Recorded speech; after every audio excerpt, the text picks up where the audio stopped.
Hello, नमस्कार दोस्तों। Bhagwati PG college की ऑनलाइन क्लासेस में आपका स्वागत है।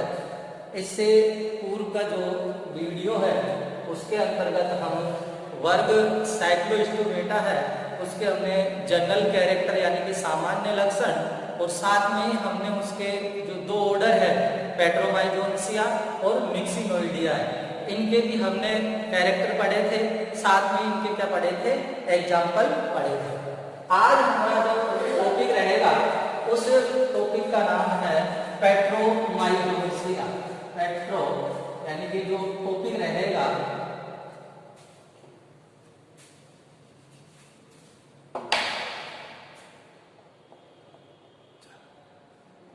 पेट्रोमाइजो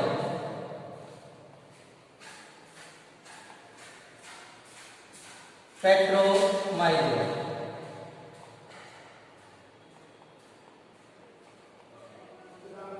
ये हमारा आज का टॉपिक रहेगा और अपने सिलेबस के अंतर्गत दे रखा है पेट्रामाइजोन का जनरल कैरेक्टर और जनरल कैरेक्टर के साथ साथ ही इसकी मॉर्फोलॉजी है और मॉर्फोलॉजी के साथ ही इसमें एक और लार्वा है, उस लार्वा का नाम है एमोसिड लार्वा। इसके बारे में अपन को अध्ययन करना है। तो सबसे पहले हम जो पेट्रामाइजोन है इसका क्या करते हैं, क्लासिफिकेशन करते हैं। क्लासिफिकेशन यानी कि इसका जो हम वर्गीकरण करेंगे तो वर्गीकरण कीजिए दोस्तों। आपको पता होगा, देखो वर्गीकरण में कुछ नहीं करना है, एक बार समझिए। आपको मैंने बताया था, ये यहाँ से लेंगे। देखो ये क्या आपके पास कोर डेटा को अपन ने दो ग्रुप के अंतर्गत बांटा था। एक तो अपन ने बांटा था ए क्रेनिएटा और एक अपन ने बांटा था क्रेनिएटा। अब क्रेनिएटा और एक्रेनिएटा इसको फिर अपन ने सब फाइलम में बांटा था और वो तीन सब फाइलम में, एक तो है हेमिकोर्डेटा, एक है इसमें यूरोकोर्डेटा और एक है इसमें सिफेलोकोर्डेटा। इस जो क्रेनिएटा है इसको हमने जो बांटा था उस सब फाइलम का नाम क्या है, वर्टिब्रेटा। कौन से सब फाइलम में बांटा था, सब फाइलम, और उसका नाम है वर्टिब्रेटा।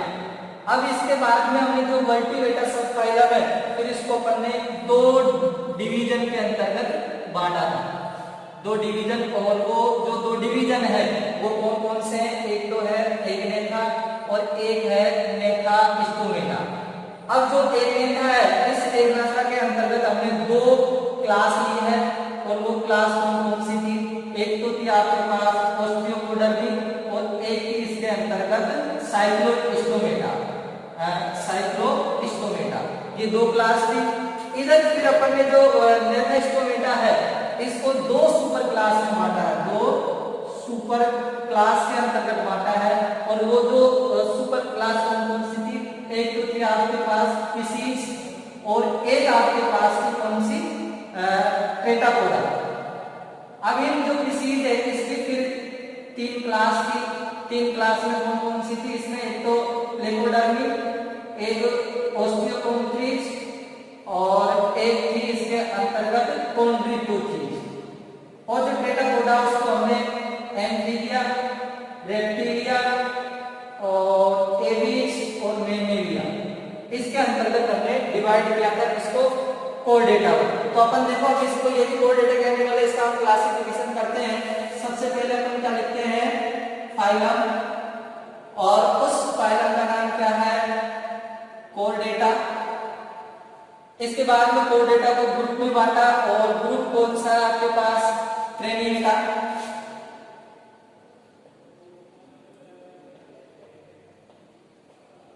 क्रेनिएटा हो गया। अब इस क्रेनिएटा ग्रुप के बाद में इसको सब फाइलम में बांटा, सब फाइलम, और उस सब फाइलम का नाम क्या है, वर्टिब्रेटा। इसके अंतर्गत अपन ने बांट दिया। फिर सब फाइलम के अंतर्गत हमने फिर इसको डिवीजन में बांटा और डिवीजन के अंतर्गत हम किसमें रखे हैं, इसमें यानी कि जबड़े रहे, तो इसके अंतर्गत है एग्नेथा। अब इसके बाद में एग्नेथा के फिर कौन से आते हैं, क्लास आती है इसकी साइक्लोस्टोमेटा। क्लास के बाद में हम इसका फिर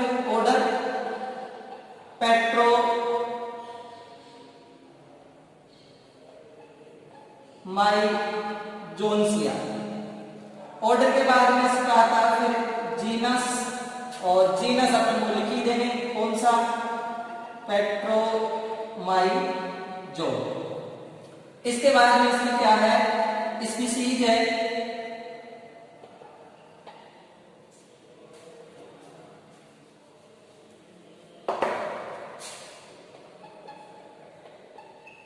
स्पीशीज के अंतर्गत क्या है, इसकी स्पीशीज का नाम है मेरिनस।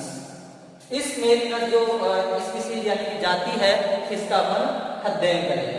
तो सबसे पहले तो हमको पेट्राबाइजोन का क्या करना है बेटा, क्लासिफिकेशन में आपको यहाँ तक तो कोई दिक्कत ही नहीं होनी चाहिए, केवल आपको क्या करना था, स्पीशीज यानी कि इसकी जाति याद करनी थी। यहाँ तक दिक्कत क्यों नहीं होनी चाहिए थी, क्योंकि मैंने आपको कोर डेटा का क्लासिफिकेशन बताया था। कोर डेटा को सबसे पहले दो ग्रुप के अंतर्गत बांटा, एक रेनेटा, फिर इसको सब फाइलम मल्टीबेटा, फिर इसके दो डिवीजन, एग्नेथा और मेटास्टोमेटा, फिर इसकी दो क्लास साइक्लोस्टोमेटा और प्लेकोडर्मी, फिर इसके मेटास्टोमेटा की सुपर क्लास थी पिसीज, और कौन सी थी, एक अपने पास टेट्रापोडा। और तो पिसीज के अंतर्गत 3 क्लास है और टेट्रापोडा के अंतर्गत 4 क्लास है। तो अपन को यहाँ तक जैसे अपन साइक्लोस्टोमेटा, तो साइक्लोस्टोमेटा हो गया, फिर ऑर्डर अपन ने साइक्लोस्टोमेटा के जो कैरेक्टर पढ़े थे उसके अंतर्गत 2 ऑर्डर बताए थे मैंने, एक तो पेट्रोमाइजोनसिया और एक इसके अंदर बताया था मिक्सिडोइडिया। फिर इसके अंदर जीनस पेट्रोमाइजोन लिखा, जाति मेरिनस याद करना। तो ये तो अपना क्या हुआ, इसके अंतर्गत क्लासिफिकेशन हुआ। अब हम इसके पेट्रामाइजोन की जो जनरल कैरेक्टर या मोर्फोलॉजी के अंतर्गत हम जाते हैं, तो इसके अंतर्गत सबसे पहले लेते हैं इसका आवास एवं स्वभाव। इसका पेट्रामाइजोन का जो आवास एवं स्वभाव है, इसके हेबिट एंड हैबिटेट। तो हेबिट एंड हैबिटेट की हम जैसे ही बात करते हैं, तो फर्स्ट अपना जो लक्षण रहेगा इसके मोर्फोलॉजी का, वो रहेगा हेबिट एंड हैबिटेट।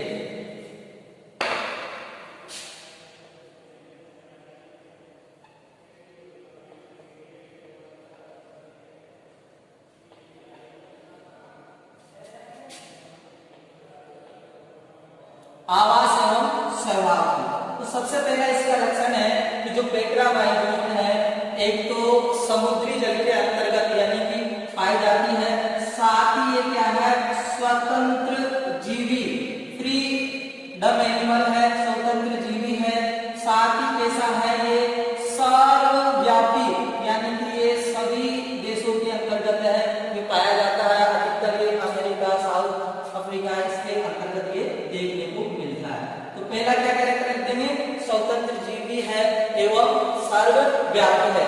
इसके बाद में दूसरा जो इसका लक्षण है, ये एक मांसाहारी और परभक्षी प्रेडेटर है, यानी कि अपने जो भोजन है उस भोजन के रूप में ये किसको ग्रहण करता है। एक तो देखो छोटे स्मॉल राउंड वर्म, छोटे कृमि, और इसके बाद में करता है स्मॉल फिशी, छोटी मछलियां,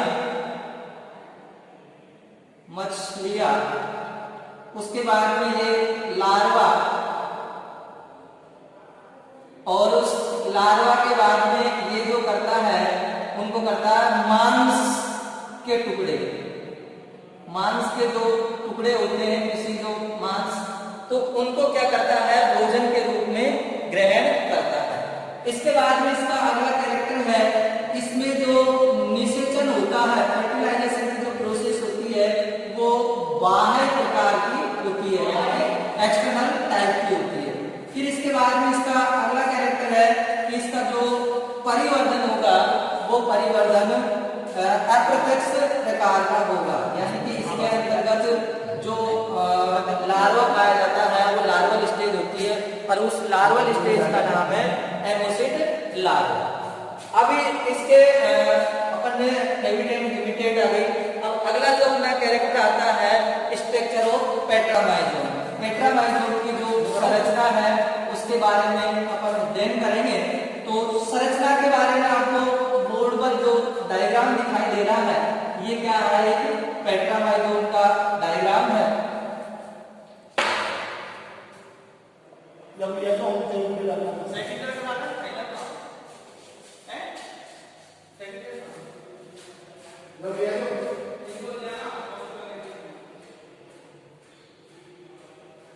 स्ट्रक्चर ऑफ पेट्रामाइजोन, आपको ये जो संरचना दिखाई दे रही है ये एक पेट्रामाइजोन का डायग्राम है और इस डायग्राम के अनुसार हम इसकी संरचना का क्या करेंगे, अध्ययन करेंगे। सबसे पहले हम बात कर लेते हैं, फर्स्ट जो पॉइंट रहेगा इसका स्ट्रक्चर का वो रहेगा अपना साइज, शेप एंड कलर। इन तीनों के बारे में अपन क्या करेंगे, अध्ययन करेंगे। तो सामान्यतः मैं साइज की बात कर लेता हूं, तो पेट्रामाइजोन की जो लंबाई होती है वो 1 मीटर तक होती है। शेप के बारे में बात कर लेता हूं, तो आपको जो साइक्लोस्टोमेटा क्लास है उसका मैंने लक्षण बताया था कि इसमें जो शरीर होता है वो कैसा होता है, लंबा होता है और एक बेलनाकार होता है और साथ ही ईल लाइक होता है। ईल लाइक स्ट्रक्चर क्या होती है आपको मैं बता चुका हूं कि शार्प स्नेक लाइक स्नेक जो स्ट्रक्चर होती है, जो संरचना होती है उसको ईल के नाम से पुकारा जाता है। तो ये सर्प के समान वाली जो संरचना होती है उसको ईल के नाम से पुकारते हैं। तो शरीर कैसा होगा, लॉन्ग, बेलनाकार एंड ईल के समान होता है। कलर की जब मैं बात कर लेता हूं तो इसका जो कलर होता है वो डोर्सल साइड पर यानी कि पृष्ठ सतह पर डार्क होता है और इसकी जो वेंट्रल सतह होती है उस वेंट्रल सतह पर इसका जो कलर है वो लाइटली होता है, यानी कि हल्के रंग का होता है। साथ ही इसका सेकंड साइड में एक और कैरेक्टर लिख देंगे, इनके अंतर्गत जो समिति पाई जाती है वो द्विपार्श्व सममिति, बाइलैटरल सिमेट्री इसके अंतर्गत पाई जाती है, यानी इसके जो शरीर होता है उसको हम 2 बराबर भागों में हम बांट सकते हैं। फिर इसके बाद में एक और कैरेक्टर आता है कि इसकी जो डोर्सल यानी कि पृष्ठ सतह एंड वेंट्रल जो सतह होती है उसको अपन स्पष्ट रूप से यानी कि क्लियरली पहचान सकते हैं, देख सकते हैं। तो ये अपन को जो कैरेक्टर है वो किसके अंतर्गत लिखने हैं, पहला जो पॉइंट है साइज से एंड कलर के अंतर्गत लिखना है। अगला हम इसका बात कर देते हैं हम डिवाइडेशन या डिवीजन ऑफ बॉडी, यानी कि इसके शरीर के भाग। इसको मिटा देता हूं।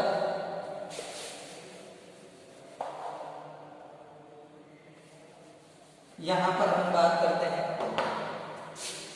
इसका दूसरा जो पॉइंट आएगा वो आएगा डिवीजन ऑफ बॉडी, यानी कि जो शरीर के भाग है वो कौन कौन से या शरीर कैसे बताता है। तो सबसे पहले इस लाइन में लिखना है कि इसका जो शरीर होता है वो हेड, ट्रंक एंड टेल में डिवाइड रहता है, यानी कि सिर, धड़ और पुच्छ में इसका शरीर है वो डिवाइड रहता है।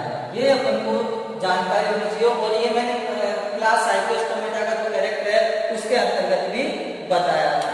उसके बाद में अब इसमें डिवाइडेशन ऑफ बॉडी में कुछ पॉइंट चलेंगे। तो पहला जो पॉइंट चलेगा वो है इसके अंतर्गत आईज, यानी कि इसकी जो आंखें होती है वो एक तो हेड पार्ट पर यानी कि सिर भाग पर पाई जाती है। कहां पर पाई जाती है, सिर भाग पर, और साथ ही कैसी होती है, पार्श्व यानी कि लेटरल साइड होती है ये, यानी कि ये इस प्रकार से लेटरल साइड पर इसकी आंखें पाई जाती है। एक और कैरेक्टर होता है, इनकी आंखों पर जो पलकें होती है उन या पलक जो होती है वो मसल्स यानी कि पेशियों की बनी हुई होती है। साथ ही ये जो पलकें होती है वो कैसी होती है, पारदर्शी होती है, पारदर्शी होती है, यानी कि मेम्ब्रेन, यानी कि इनकी जो पलकें होती है वो पलकों को अगर ढक भी लेते हैं तब भी ये किसी भी एनिमल या वस्तु को क्या है देख सकते हैं। तो इनकी जो पलकें होती है वो पारदर्शी टाइप की होती है। अधिकतर क्या है कि जैसे अब पलकों से दिख रहा तो अपन इसको कह सकते हैं पलकों का अभाव भी इसके अंतर्गत होता है। नेक्स्ट हम कैरेक्टर की बात कर लेते हैं। आईज ये हो गई आपके पास। अगला जो हम आईज के बाद में जैसे ही चलते हैं तो इस पर आ जाते हैं नोस्ट्रिल। नोस्ट्रिल को बोला जाता है नासा छिद्र। अब ये जो नासा छिद्र होता है हेड पार्ट पर डोर्सल साइड पर, यानी कि हेड पर और डोर्सल जो साइड होती है उस पर ये पाया जाएगा। साथ ही जो नासा छिद्र होता है वो नोस्ट्रल केविटी यानी कि नासा गुहा में ओपन होता है। कहाँ ओपन होता है? नासा गुहा के अंतर्गत है ये ओपन होता है। अब इसके बाद में अगला इसके अंतर्गत जो अपन पढ़ते डिवीजन ऑफ बॉडी के अंतर्गत थर्ड आ जाता है इसमें बकल फेनल। बकल फेनल इसको बोला जाता है मुख की। वैसे तो इसमें क्या है, सामान्यतः जो मुख होता है वो एक कीट के आकार का होता है, साथ ही ये राउंडेड होता है और इसके राउंडेड के साथ साथ ही इसका जो बकल फेनल है यानी कि एक वृत्ताकार संरचना है, सर्कुलर संरचना आगे की तरफ, और वेंट्रल साइड में यानी कि वेंट्रल अधर सतह पर वृत्ताकार जो संरचना है उस संरचना को बकल फेनल के नाम से जाना जाता है। और इसका जो बकल फेनल होता है उसकी संरचना इस प्रकार से होती है,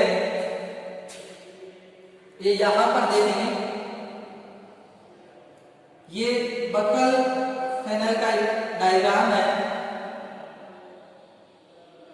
बकल फेनल के अंतर्गत ये जो मैं स्ट्रक्चर बना रहा हूं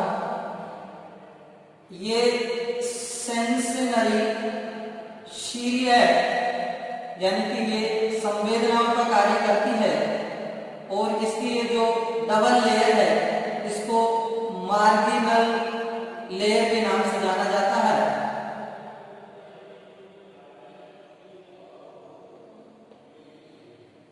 मार्जिनल लेयर के नाम से इसको जाना जाता है। ये तो मार्जिनल लेयर है,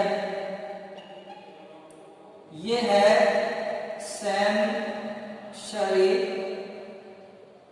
शीरी जो कि क्या करती है, संवेदनाओं को ग्रहण करने का कार्य करती है। साथ ही इसके अंतर्गत जो और स्ट्रक्चर पाई जाती है इसमें वो स्ट्रक्चर और देखेंगे। इसके अंतर्गत ये मार्जिनल लेयर होती है, पतली कोमल होती है। इसके अंतर्गत इस प्रकार से वो संरचना पाई जाती है माउथ के बीचों बीच, और ये जो संरचना है इसको सुप्रा, ऊपर मतलब सुप्रा ओरल प्लेट के नाम से जाना जाता है, और नीचे वाली जो होती है उनको इंफ्रा ओरल प्लेट के नाम से जाना जाता है। साथ ही इसके अंतर्गत इसमें इस प्रकार से टंग यानी कि जीभ भी पाई जाती है, और इसमें आपको इस प्रकार की ये बहुत सारी संरचना दिखाई देती है। पूरा ये भरा हुआ रहता है। ये जो संरचना है ये इस प्रकार से रहेगी, यानी कि एक त्रिभुजा आकृति में तीखे एवं नुकीली जो संरचना होती है इन संरचनाओं को फोर्नी टीथ के नाम से जाना जाता है। ये जो संरचनाएं होती है इनको फोर्नी टीथ यानी कि श्रृंगीय दांत इनको बोलते हैं, श्रृंगीय दांत। और ये जो दांत होते हैं ये भोजन को काटने का, पीसने का कार्य करते हैं। तो इस प्रकार से इसकी कुछ क्या होती है, बकल जो फेनल होती है उसकी पीएस है, सबसे ऊपर मार्जिनल लेयर होती है। इसके बाद में जो उभारनुमा जो संरचना होती है वो सेंसरी शीरी के नाम से जाना जाता है, जो कि संवेदनाओं को ग्रहण करने का कार्य करती है। इसके मध्य के अंतर्गत है दो प्लेट पाई जाती है जिन्हें सुप्रा और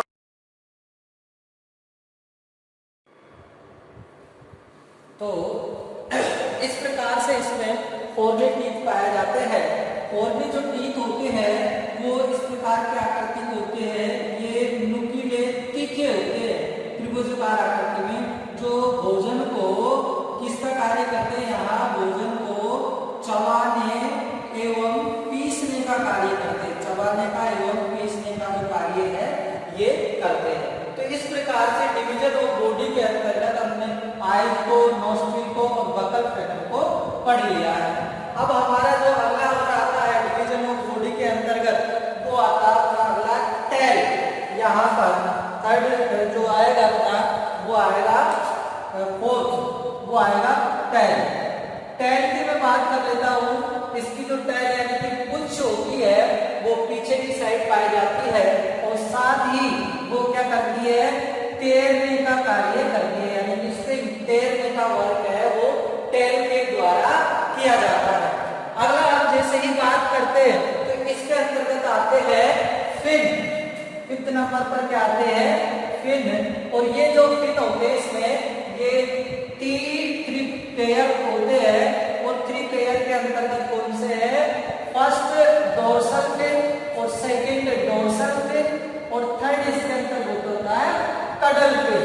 ये जो ब्रस्ट कंठ होता है ये टू पेयर होते हैं, फर्स्ट एंड सेकंड, और एक पेयर है वो कौन से होते हैं, कडल फिन, इन्हें उच्च पंक्ति के नाम से जाना जाता है। अब इसमें इनकी बात हो गई तो आगे इसके अंतर्गत आता है लेटरल लाइन सिस्टम।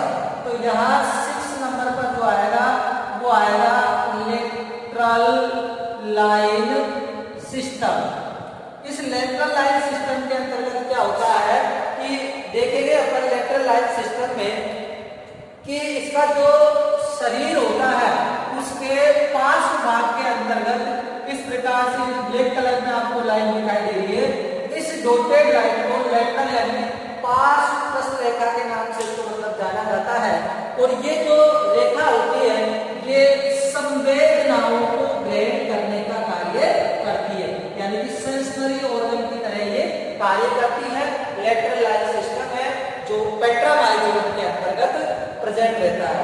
तो ध्यान देंगे दोस्तों। इसके बाद में इसमें जो 7 कैरेक्टर आता है, 7वें नंबर पर आता है, वो आते हैं इसके अंतर्गत फोर, यानी कि इसके अंतर्गत छिद्र है वो कौन से पाए जाते हैं, तो वो इधर देखेंगे अपन 7 नंबर के अंतर्गत इसमें पोर आते हैं। 7 नंबर के अंतर्गत इसमें क्या आते हैं, पोर। अब इस पोर में सबसे पहले क्या है, माउथ है। ये माउथ क्या है, इसके बारे में क्या लिखेंगे, ये हेड पार्ट के अंतर्गत पाया जाता है। साथ ही हेड पार्ट में ये कौन से वेंट्रल साइड में पाया जाता है। सेकेंड इसके अंतर्गत जो आता है पोर में वो आपके आता है गिल स्लेट। ये जो गिल लहराएं होती है पेट्रा माइजोरम के अंतर्गत ये 7 पेयर होती है जो कि एक श्वसन का कार्य करती है, जलीय श्वसन का है जो ये वर्क करती है। थर्ड नंबर पर इस पर आता है बेटा क्लोइका। इस क्लोइका को बोला जाता है अवस्कर छिद्र।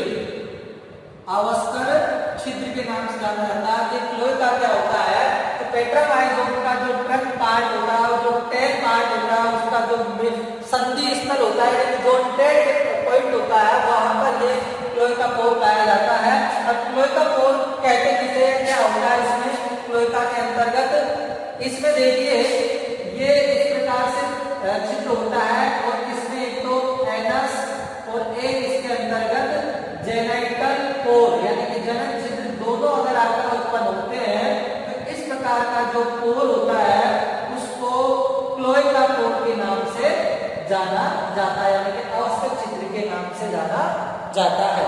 और इसके द्वारा है जो इस पर या वो है उनका क्या किया जाता है, बाहर निष्कासन किया जाता है। क्लोइका के बाद में जो अगला इसके अंतर्गत कैरेक्टर या इसके अंतर्गत जो पोर इसका अगला जो कैरेक्टर आता है वो है कि जो पेट्रा माइजोरम होती है वो पेट्रा माइजोरम का यानी कि अपन दूसरा और तीसरे कैरेक्टर की हम बात कर देते हैं तो ये कैटाडर्मस यानी कि पेट्रा माइजोरम कैटाडर्मस टाइप की होती है। इस कैटाडर्मस का क्या होता है कि ये जो मछलियां होती है अपने अंडे देने के लिए समुद्र या जिस स्थान में रहती है उससे अंडे देने के लिए नदियों के अंतर्गत आती है और उसमें आकर अपने अंडे दे देती है। साथ ही इसमें देखो फर्टिलाइजेशन की जो प्रक्रिया है या निषेचन की कैसे होती है, जैसे ही ये टेट्राबाइजोम होते हैं मेल और फीमेल दोनों पास में आते हैं और अपना जो हेड पार्ट होता है, जो नर होता है वो फीमेल के हेड पार्ट को पकड़ लेता है। पकड़ने के बाद वो दोनों एक साथ लिपट जाते हैं, जिससे इसकी बॉडी में क्या बनता है, प्रेशर बनता है और प्रेशर के साथ साथ फ्लोएम का जो फ्लोर होता है जिससे स्पर्म और जो ओवम होते हैं वो पानी में रिलीज हो जाते हैं। या इनके कभी कभी कुछ स्पीशीज ऐसी भी होती है जो नदी के अंतर्गत घोंसलों का निर्माण करती है, यानी कि जो घोंसले होते हैं वो भी बनाती है। तो ये इसका क्या हो गया, एक कैटाडर्मस टाइप की होती है। नेक्स्ट होता है इसका फोर्थ नंबर, इसमें जो सल्क होते हैं टेट्रामाइजोन में वो सल्कों का अभाव होता है, यानी कि वो नहीं पाए जाते हैं। और फिफ्थ नंबर पर अगर नेक्स्ट कैरेक्टर लिखते हैं तो इनका जो कंकाल होता है वो कंकाल उपास्थियों का यानी कि कार्टिलेज का बना हुआ होता है।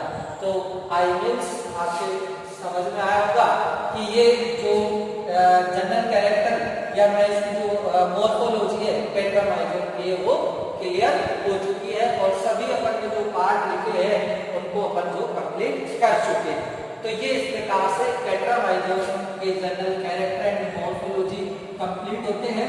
और इसी टॉपिक में थोड़ा सा और है कि मैंने बताया था कि टेट्रामाइजोन के अंतर्गत जो डेवलपमेंट होता है, परिवर्तन होता है, वो कैसा होता है, इनडायरेक्ट प्रकार का होता है।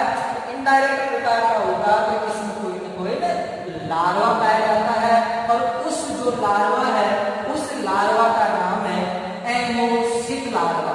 तो टेट्रामाइजोन के लार्वा का नाम क्या है, एमोसिक लार्वा, और वो भी आपके सिलेबस में है। कभी कभी डायरेक्ट एमोसिक लार्वे के जनरल कैरेक्टर है, एमोसिक लार्वे के बारे में भी पूछ लिया जाता है। तो अपना जो नेक्स्ट टॉपिक इसमें रहेगा वो रहेगा एमोसिक लार्वा। तो यहाँ लिख देता हूं एमोसिक लार्वा किसका है, ये टेट्रामाइजोन का एमोसिक लार्वा है। अब इस लार्वा की देखो विशेषता देखिए पहले, इसके मतलब क्या क्या गुण है क्या नहीं है। एमोसिक जो लार्वा है जैविक विकास की दृष्टि से बहुत ही महत्वपूर्ण है, यानी कि इवोल्यूशन की जो दृष्टि है उससे ये बहुत ही महत्वपूर्ण है। अगला कैरेक्टर लिखे हैं कि जो एमोसिक लार्वा होता है वो सिफेलोपोडेटा और कौन सा साइक्लोस्टोमेटा, इन दोनों क्लास की कनेक्टिव लिंक है, यानी कि योजक कड़ी है। ये भी आपको ध्यान रखना है कि जो एमोसिक लार्वा है वो सिफेलोपोडेटा और ये साइक्लोस्टोमेटा इन दोनों की क्या है, कनेक्टिव लिंक है। अगला इसका कैरेक्टर है कि जो एमोसिक जो लार्वा होता है वो एमोसिक लार्वा अंधा एवं हानि रहित होता है, यानी कि वो किसी को भी कष्ट नहीं देता है और वो क्या होता है, अंधा। अंधे का मतलब क्या है कि इसकी जो आई जो होती है उन आइयों पर एक अपारदर्शी पलकों का लेयर होता है, तो इस प्रकार से ये क्या है, अंधा होता है। साथ ही इस लार्वे को सैंड बर्ड के नाम से जाना जाता है, सैंड बर्ड के नाम से जाना जाता है, सैंड बर्ड के नाम से इसको जाना जाता है। और इसी के साथ साथ ये जो लार्वा होता है 10 mm तक क्या होता है, लंबा होता है। और ये जो लार्वा होता है केवल किसमें डिवाइड रहता है, ये ट्रंक और क्या नाम से हेड में, ट्रंक टेल और हेड के अंतर्गत डिवाइड रहता है। इसमें जो हेड होता है वो पल्पिक्स टाइप का होता है। और ये जो एमोसिक लार्वा होता है 7 वर्षों यानी कि 7 वर्षों तक लार्वा अवस्था में ही पाया जाता है। तो इसके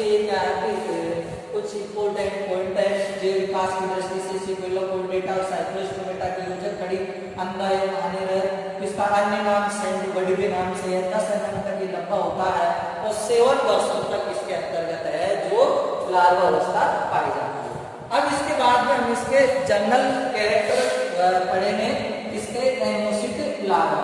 तो एमोसिट लार्वा का कुछ जो डायग्राम है बुक के अंतर्गत तो काफी जटिल है और आप इस डायग्राम का यूज कर सकते हैं। इस डायग्राम इस प्रकार से होता है एमोसिट लार्वा का। ये इसके अंतर्गत वेलम जैसी स्ट्रक्चर पाई जाती है। ये पूरा भरना है आपको इस प्रकार से। ये क्या है, ओरल कैविटी है इसकी, और इसको ओरल हुड के नाम से जाना जाता है। और ये विलम है और ये पीछे इस प्रकार से होता है। इसके यहां पर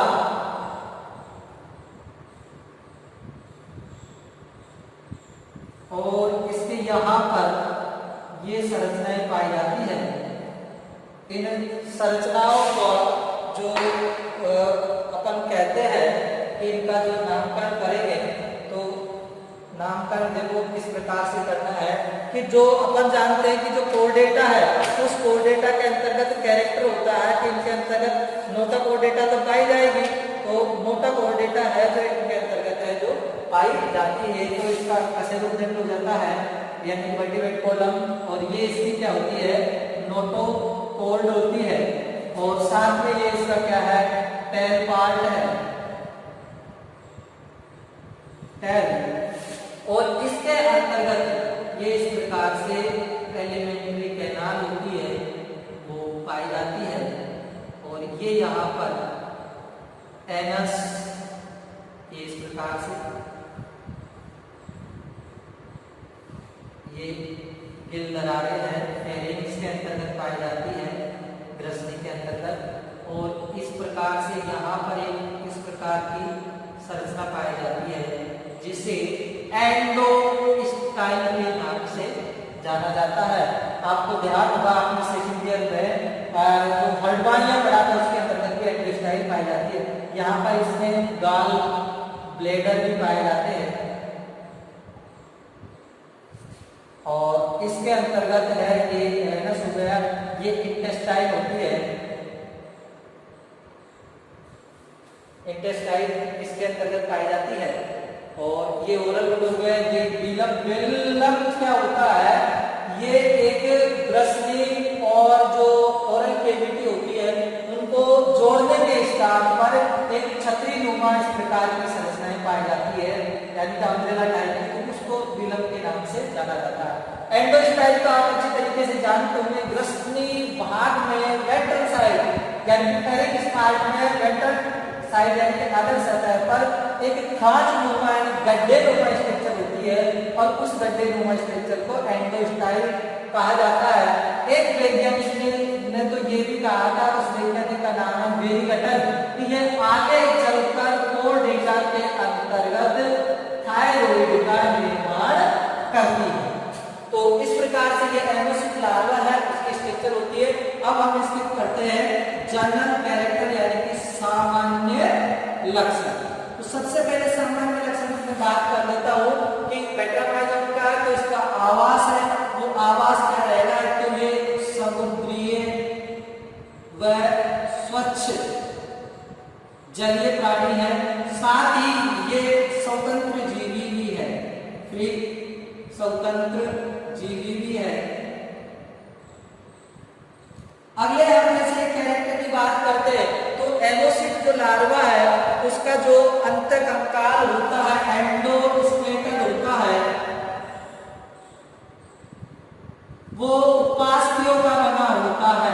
किसका बना होता है, उपास्थियों का बना होता है।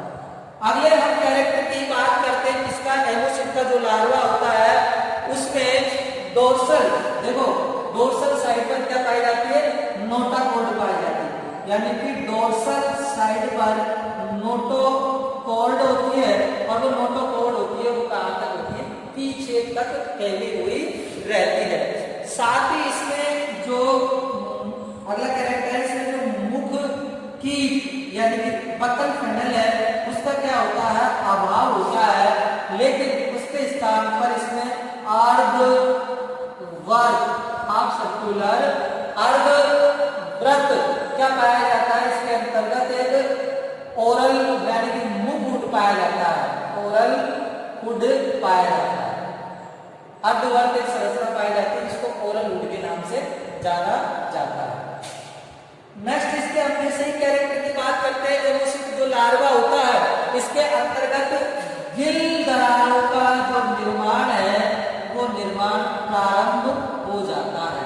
गिल दरारें भी इसके अंतर्गत पाई जाती है और आहार नाल का निर्माण यानी 5 और 6 एलिमेंट्री केनाल है, उस एलिमेंट्री केनाल का भी इसमें निर्माण हो जाता है। अच्छे अगले कैरेक्टर की हम बात करते हैं। आप बुक है उसके अंतर्गत अपनी लैंग्वेज में लिख सकते हैं, शॉर्ट फॉर्म के अंतर्गत इसमें अभी आहार नाल पाई जाती है, ऐसे थोड़ी लिखना है, मेरे को ऐसे थोड़ी लिखना है, आपको लिखना पेपर के अंतर्गत एमोसिट लार्वा के अंतर्गत आहार नाल पाई जाती है। से 7 नंबर के अंतर्गत इसमें लिख देंगे एंडोस्टाइल पाई जाती है। एंडोस्टाइल और क्या लिख देंगे, एंडोस्टाइल यानी जो ब्रेस्ट भाग है जिसमें वेंट्रल साइड में खांच होती है। वेरिगटल वैज्ञानिक के अनुसार एंडोस्टाइल आगे चलकर कोर्डेटा के अंतर्गत थायराइड का निर्माण करती है। बाद में अगला कैरेक्टर देखेंगे इसका 8 नंबर पर। एमोसिट जो लार्वा होता है यू 22 से के बिल में निवास करता है। एक प्रकार का जो बिल बनाता है उसके अंतर्गत है ये पाया जाता है। साथ ही इसमें जो अगला 9 जो कैरेक्टर है वो लिख देंगे कि इसकी जो कुछ होती है यानी कि जो टैग होती है उस कुछ पर प्रकाशग्राही लाइट सेंसरी वो लगे हुए होते हैं जो कि संवेदनाएं ग्रहण करने का कार्य करती है। कुछ पर प्रकाशग्राही उपस्थित होते हैं। साथ ही इसके अंतर्गत देखते हैं कि इसके अंतर्गत पित्ताशय यानी कि गाल ब्लैडर है वो भी पाया जाता है। और 11 में लिख सकते हैं इसका जो भोजन है वह एक कोशीय जो जंतु है, शैवाल है और जो मांस के टुकड़े हैं उनको भोजन के रूप में ग्रहण करती है। तो इस प्रकार से मैं 11 कैरेक्टर है तो मैंने आपको बताया। आज और भी कैरेक्टर आप चाहते हो तो आपके पास बुक है उसमें और भी जो कैरेक्टर आपको अच्छा लगे वो जो याद रहे उसको आप अपने नोट्स में नोट कर सकते हैं और अपने नोट्स प्रिपेयर करके तैयार कर सकते हैं एग्जाम की दृष्टि से और आपके पढ़ने की दृष्टि से। तो आपका ये जो यूनिट फर्स्ट है उस यूनिट फर्स्ट का क्या हो गया, ये यूनिट फर्स्ट का पहला तो हो गया आपका कोर्डेटा का जो क्लासिफिकेशन ओरिजिन, और सेकंड क्या हो गया ये पेट्रामाइजोन और क्या नाम से पेट्रामाइजोन जिसमें आपकी पेट्रामाइजोन की मोर्फोलॉजी है और क्या है एमोसिट लार्वा है। तो आज के क्लास के अंतर्गत इतना ही। नेक्स्ट क्लास में हम इसके आगे जो फिशीज है उसका क्लासिफिकेशन यानी कि वर्गीकरण पढ़ेंगे, जनरल कैरेक्टर पढ़ेंगे और सुटेबल एग्जाम्पल के साथ पढ़ेंगे। तो धन्यवाद दोस्तों, नेक्स्ट क्लास में फिर मिलते हैं, तब तक के लिए जय हिंद जय भारत।